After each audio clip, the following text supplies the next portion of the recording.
कैसे हैं सब लोग। पेज नंबर 26 डिस्कस करते हैं। मेरे नोट्स मेरे यूट्यूब चैनल पे गिवन है। 11th क्लास के 12th क्लास के notes both are given there. वहाँ से आप PDF डाउनलोड कर सकते हैं और अपने साथ में नोट्स का प्रिंट आउट लेकर के बैठें। इस पेज में 2-3 टॉपिक डिस्कस किए गए हैं। सबसे पहला टॉपिक है gravitational acceleration eight height h। उसके बाद है gravitational acceleration at depth d। तो हाइट h पे ग्रेविटेशनल एक्सेलरेशन की वैल्यू फाइंड आउट करना और डेप्थ d पे ग्रेविटेशनल एक्सेलरेशन की वैल्यू फाइंड आउट करना। तो आपको ये फैक्ट पता होगा, मैं बता देता हूँ कि मैक्सिमम वैल्यू ग्रेविटेशनल एक्सेलरेशन की वैल्यू जो होती है, मैक्सिमम वैल्यू ग्रेविटेशनल एक्सेलरेशन की, वो अर्थ के सरफेस पे होती है। अर्थ के सरफेस से अगर आप कुछ हाइट पे चले जाओ तो भी ग्रेविटेशनल एक्सेलरेशन की वैल्यू कम हो जाती है, और अर्थ के सरफेस से कुछ डेप्थ में चले जाओ तो भी ग्रेविटेशनल एक्सेलरेशन की वैल्यू कम ही हो जाती है।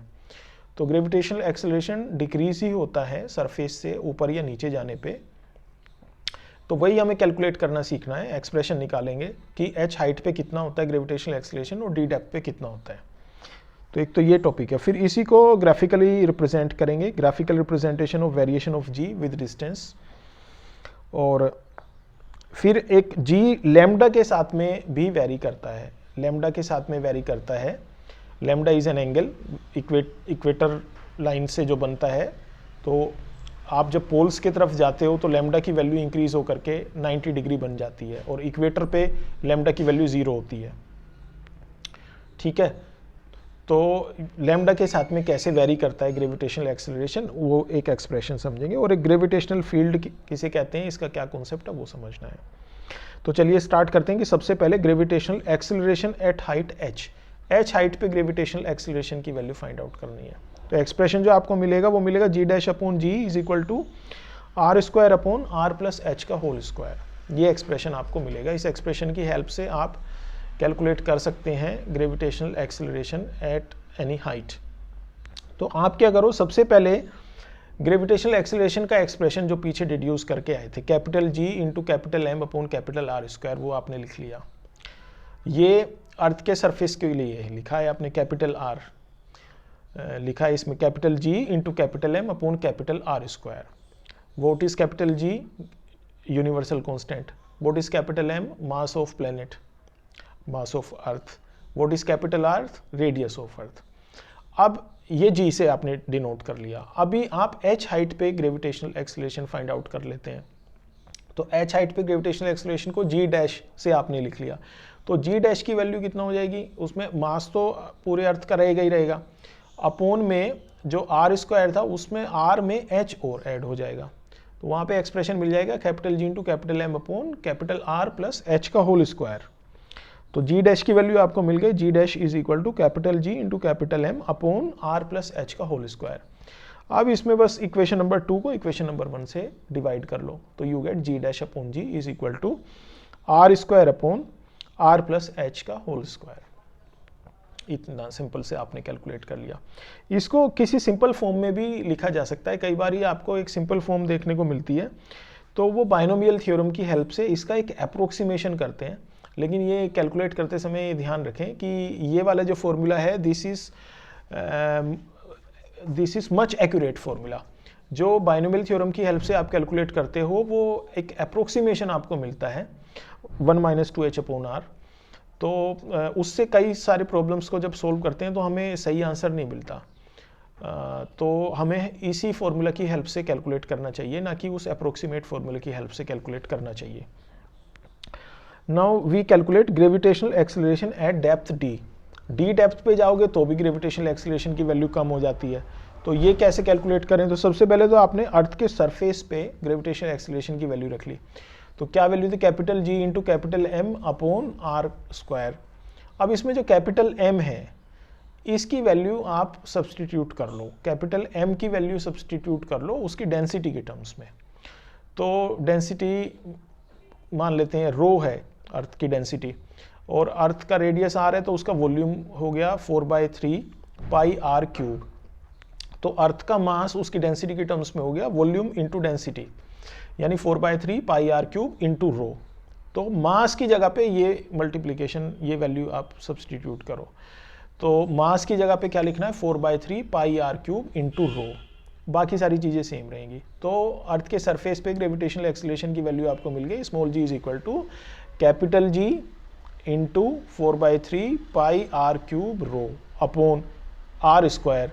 तो ऊपर आर क्यूब आ रहा है और ये नीचे आर स्क्वायर आ रहा है, तो इसमें कैंसिल हो जाएंगी एक दो टर्म्स, आर बचेगा ऊपर, नीचे वाला आर स्क्वायर कैंसिल हो जाएगा, तो ये मिलेगा आपको small G is equal to 4/3 pi r rho capital G. क्या एक्सप्रेशन मिला है, G equal to 4/3 pi r rho capital G. ये अर्थ के सरफेस पे है ग्रेविटेशनल एक्सीलरेशन। इसी तरीके से अर्थ के सरफेस से डी डेप्थ पे कितना हो जाएगा ग्रेविटेशनल एक्सीलरेशन, वो जी डैश हो जाएगा, और उसमें बस ये जो भी ऊपर एक्सप्रेशन में आर आया है, आर की जगह पे आर माइनस एच या आर माइनस डी ये आप यूज कर लोगे, तो जी डैश की वैल्यू आपको मिलेगी 4/3 pi r minus h rho capital G. अब बस इस एक्सप्रेशन 2 को एक्सप्रेशन 1 से डिवाइड कर देना है, मतलब जी डैश वाले एक्सप्रेशन को जी वाले एक्सप्रेशन से डिवाइड कर दो, तो G dash upon G is equal to 4/3 pi r minus h into rho into capital G upon 4/3 pi r rho into capital G. तो इसमें कई सारी टर्म्स आपस में कैंसिल हो जाती हैं और आपको फाइनली एक रिजल्ट मिल जाता है, G dash upon G is equal to r minus h upon r. तो इस फॉर्मूले की हेल्प से आप आसानी से प्रॉब्लम्स सॉल्व कर सकते हो, और ये दोनों डेरिवेशन भी एग्जाम पॉइंट ऑफ व्यू से आपको तैयार करने चाहिए। अच्छा, इनको ग्राफिकली कैसे रिप्रेजेंट करें, डिस्टेंस के साथ में जी का वेरिएशन हो रहा है, ग्रेविटेशनल एक्सीलरेशन का वेरिएशन हो ही रहा है, तो उसको ग्राफिकली कैसे रिप्रेजेंट करें। आप एक चीज़ देखें इसमें कि यहाँ ग्राफ में मैंने एक्स एक्सिस पे तो डिस्टेंस ले रखा है आर, और डिस्टेंस को कहाँ से नाप रहा हूँ मैं, अर्थ के सेंटर से नाप रहा हूँ, अर्थ के सेंटर से नापना स्टार्ट किया है, और वाई एक्सिस पे मैंने जी की वैल्यू ले रखी है, यानी ग्रेविटेशनल एक्सीलरेशन। तो अर्थ के सेंटर पे मैंने सबसे पहले एक पॉइंट मार्क किया, अर्थ के सेंटर पे ग्रेविटेशनल एक्सीलरेशन की वैल्यू कितना होती है, 0 होती है। अर्थ के सेंटर पे ग्रेविटेशनल एक्सीलरेशन की वैल्यू कितना होती है, 0 होती है। तो मुझे एक पॉइंट ओरिजिन पे मिल गया, सबसे पहला पॉइंट।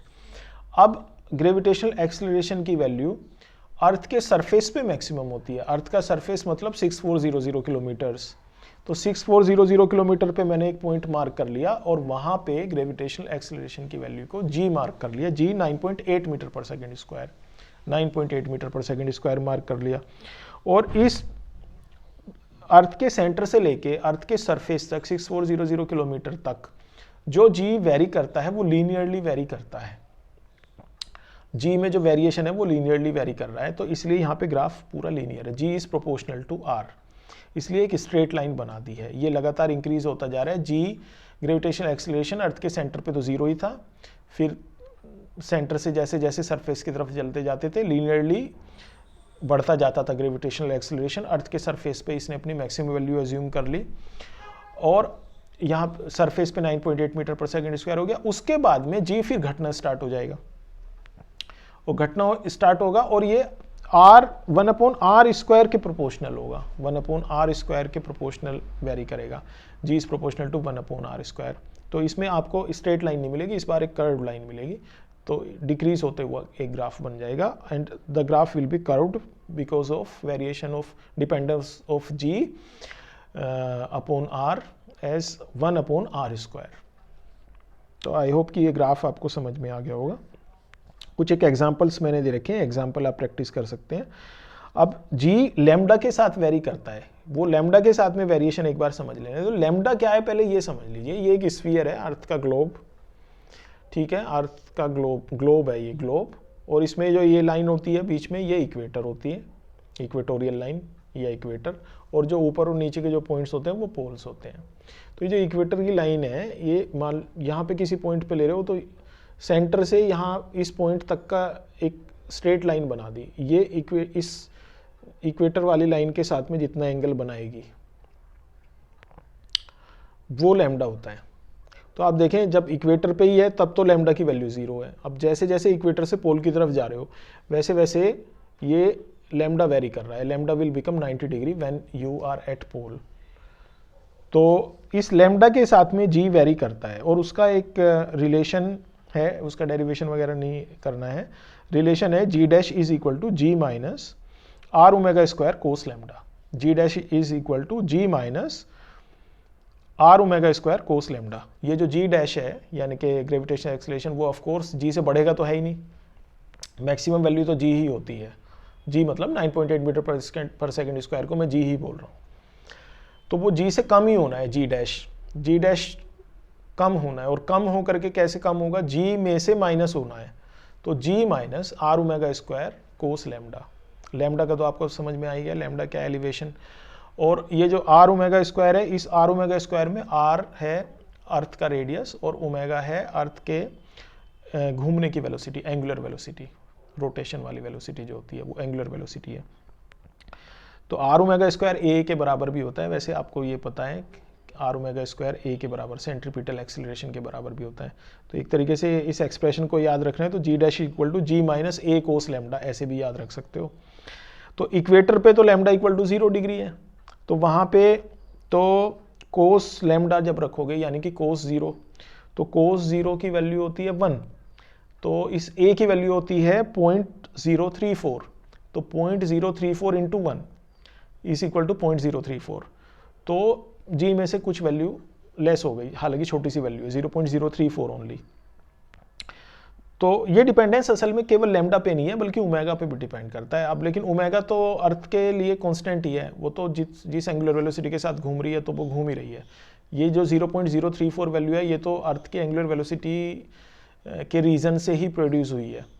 तो इक्वेटर पे जो जी डैश की वैल्यू है वो जी में से 0.034 लेस करके आपको मिलती है, यानी कि इक्वेटर पे ग्रेविटेशनल एक्सीलरेशन थोड़ा सा कम होता है 9.8 मीटर पर सेकंड स्क्वायर से। कितना कम, थोड़ा ही है, 9.8 माइनस 0.034। पोल्स पे लैम्डा इक्वल टू 90 डिग्री है, तो लैम्डा इक्वल टू 90 यानी कि कोस 90 वाला फैक्टर बना, कोस 90 0 बन गया, तो कोस 90 0 होने से वो बाद वाली टर्म चलेगी। तो कोस इसमें क्या नाम है, पोल्स पे जी डैश की वैल्यू 9.8 मीटर पर सेकंड स्क्वायर ही होती है, वो 9.8 रहेगी। तो ये जी का आपने लैम्डा के साथ में वेरिएशन देखा। अब एक ग्रेविटेशनल फील्ड का कॉन्सेप्ट और समझ लें। ग्रेविटेशनल फील्ड, जब भी कोई ऑब्जेक्ट जिसका कोई मास है उसके सराउंडिंग में किसी दूसरे ऑब्जेक्ट को लेके आते हो तो वो अपने ऊपर एक फोर्स एक्सपीरियंस करता है, ये ग्रेविटेशनल पुल। तो इस ग्रेविटेशनल पुल जो वो अपने ऊपर एक्सपीरियंस कर रहा है, इसको आप ग्रेविटेशनल फील्ड के कॉन्सेप्ट से भी एक्सप्लेन कर सकते हो। डिस्पाइट ऑफ सेइंग दिस कि दूसरे ऑब्जेक्ट को जब इसके ऊपर लाए ग्रेविटेशनल पुल लगा, आप ऐसे बोलो इसको कि जब दूसरे वाले ऑब्जेक्ट को इसके ग्रेविटेशनल फील्ड में लाए, पहले ऑब्जेक्ट के ग्रेविटेशनल फील्ड में लाए, तब उस दूसरे ऑब्जेक्ट ने एक ग्रेविटेशनल फोर्स एक्सपीरियंस किया। तो जब भी किसी ऑब्जेक्ट को किसी दूसरे ऑब्जेक्ट के फील्ड में लेके जाते हो तो उस फील्ड में अपने ऊपर एक फोर्स एक्सपीरियंस करता है। तो ये फील्ड का तो कॉन्सेप्ट तो ये है। और इसको कैसे डिफाइन करोगे, ग्रेविटेशनल फोर्स कैसे कैलकुलेट करते हो, gravitational force on mass small m by capital M। तो ये तो न्यूटन्स लॉ ही था, capital F is equal to capital G into capital M into small m upon R square. This is force on mass small m by capital M। अब पर unit मास जितना force लगती है उसी को ग्रेविटेशनल फील्ड कहते हैं। Force per unit mass is called gravitational field. तो अभी आपने फोर्स कैलकुलेट किया, अब फोर्स पर यूनिट मास निकालने के लिए इस फोर्स को स्मॉल m से डिवाइड कर लो। तो स्मॉल m से डिवाइड करोगे तो ये दूसरे साइड में जो capital G into capital M into small m upon R square था, तो ये स्मॉल m कैंसिल हो जाएगा, तो इधर एक्सप्रेशन मिल रहा है capital G into capital M upon R square. This is expression for gravitational field. और ये एक्सप्रेशन को आप कंफ्यूज मत होना कि ये Gm अपॉन R स्क्वायर ये ग्रेविटेशनल एक्सीलरेशन का भी यही एक्सप्रेशन था। तो ग्रेविटेशनल एक्सीलरेशन और ग्रेविटेशनल फील्ड दोनों का ये बराबर सेम ही एक्सप्रेशन है, capital G into capital M upon R square. तो ये ग्रेविटेशनल फील्ड का कॉन्सेप्ट हो गया। Gravitational force per unit mass is defined as gravitational field. Page number 26 में इतना ही है। नेक्स्ट टॉपिक पेज नंबर 27 पे कंटिन्यू करेंगे।